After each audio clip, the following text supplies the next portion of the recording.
kaburu dibini kaburu yanafi alakati soma shamala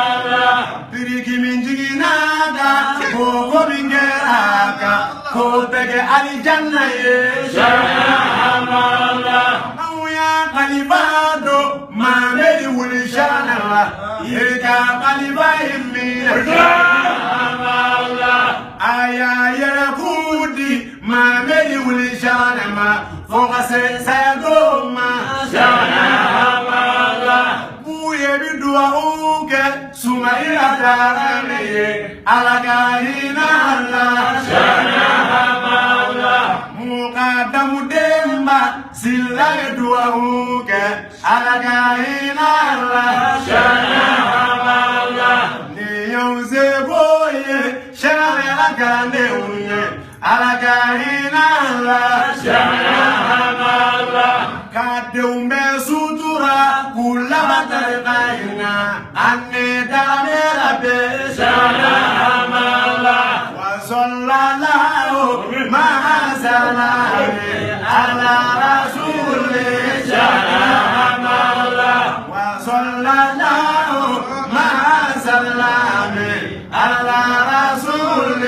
shamala jabate nana tawalika yoromi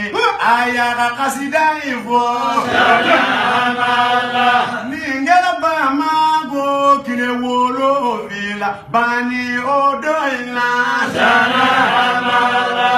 aye kuma dowfo aga kasida ina suma ila darameka shamala sangolo bila mani mo omi fatuli oye nunu ngoe shamala dukolo bila mani mo omi fatuli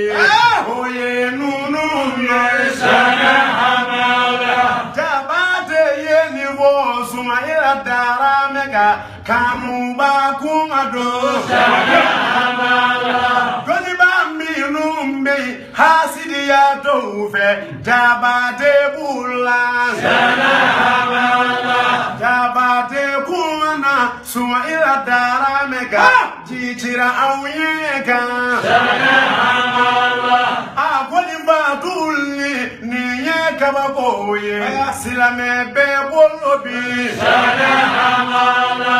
ako mufitido bamagodu gologa jabate de yavo shamala mufuti koroye kiri bedomba oguye suma ilaye shamala jabate kuma jamavo aka kasidaina ande abedo shamala wabadurauna doni badurauna jabate de yavo shamala bamako kauyobi auga tasibila chebado tununauna shamala yabate willila kabota balika bekulela era shamala muyukuleila igachi efodo ani duzugunje shamala niye